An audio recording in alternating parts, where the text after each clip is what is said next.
Well, hello and welcome to the channel. Today you join me in New Brighton, just on the other side of Liverpool. Got Liverpool city centre just behind me there, and I've got the River Mersey behind, and yeah, currently stood on the beach. And what a day to be out. It's a little bit blustery, but it's quite warm. There's hardly a cloud in the sky, apart from the fleeting clouds in the background. And I'm on a beach on a Thursday. It doesn't get better than this.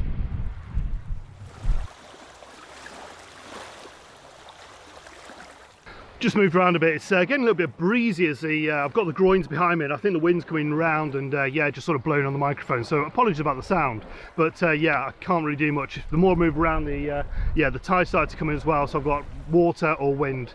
Yeah, sort of take your pick really. But anyway, the reason why I've come out today is I've learned something new with my camera, which I've been using Nikon cameras for the best part of 7 years, and I only found this out the other day. What is it? Well, it all will become clear later on. The reason why I say it will come clear later on is because I want to do some long exposure photography here, and this will really help.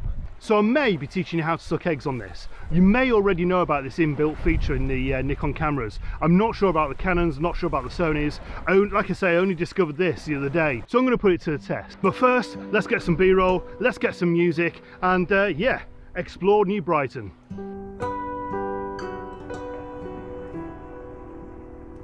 No, that music's too wishy-washy.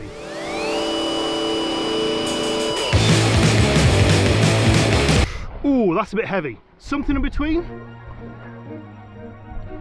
That's it. A little bit louder, a little bit louder. Enjoy.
Oh, so I've just retreated back to the car. It's absolutely wild out there. It's lovely when you're in a little bit of shelter, but yeah, as soon as that wind hits you, it is cutting.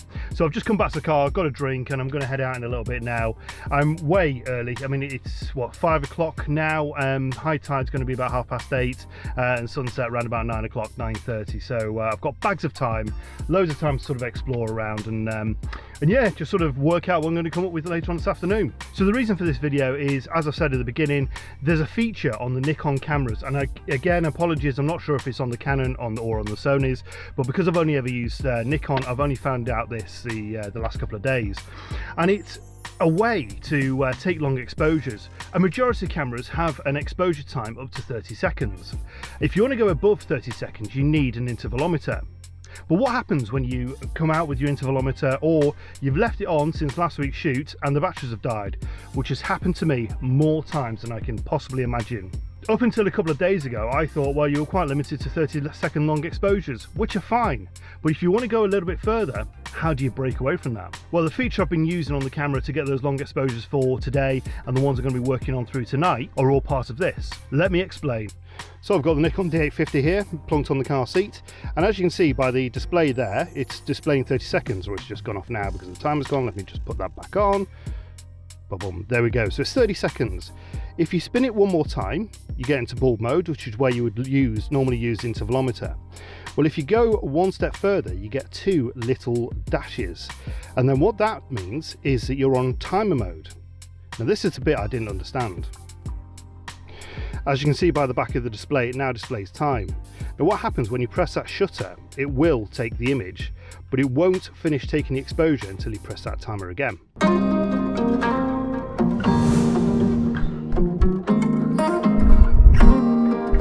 So finding something like that out isn't groundbreaking, I know, but it's certainly helping with the images I've got today.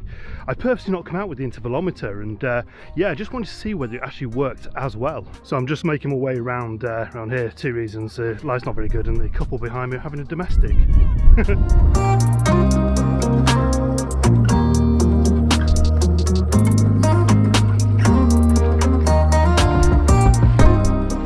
Trying to get away from the wind. I'm sort of sheltering myself behind the lighthouse, so if sound quality is really bad, I do apologise.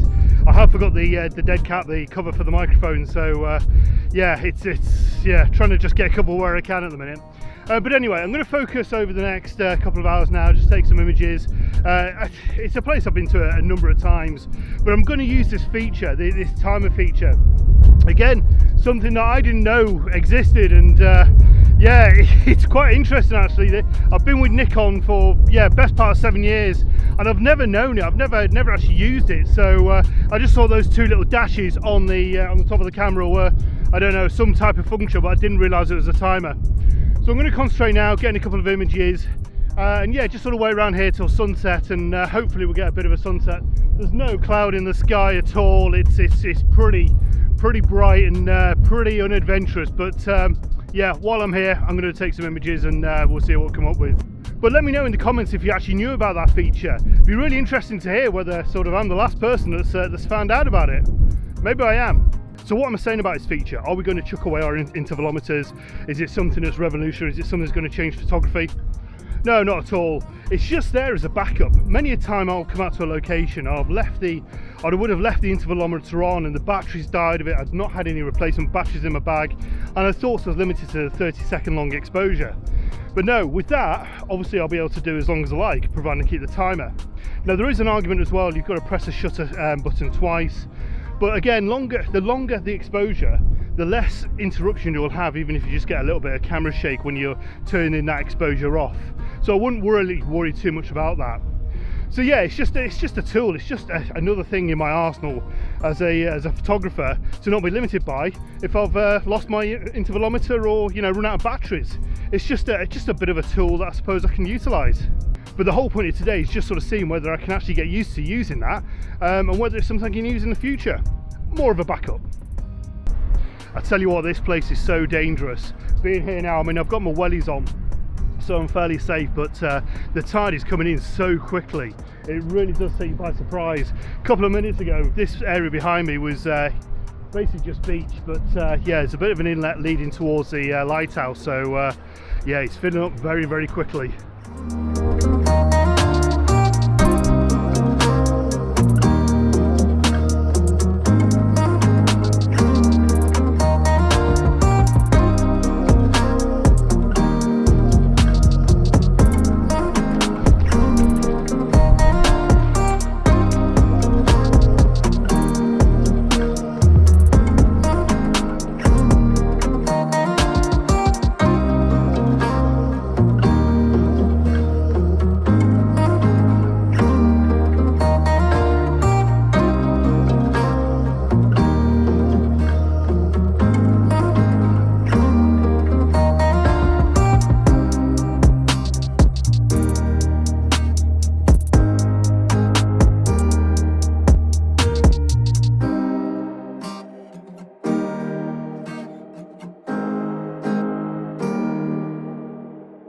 So the tide's really started to come in now. What's going to happen, all the rocks behind me, it will start to cover all of those. So I'm going to concentrate now, taking a few images of perched rock in the distance, which is the lighthouse, and yeah, just sort of see what I can come up with. A majority will be long exposure using this this new found technique that I've got, but yeah, this is going to be it. I'm going to just take a few more images and yeah, see what we've got. So these will be posted at the end.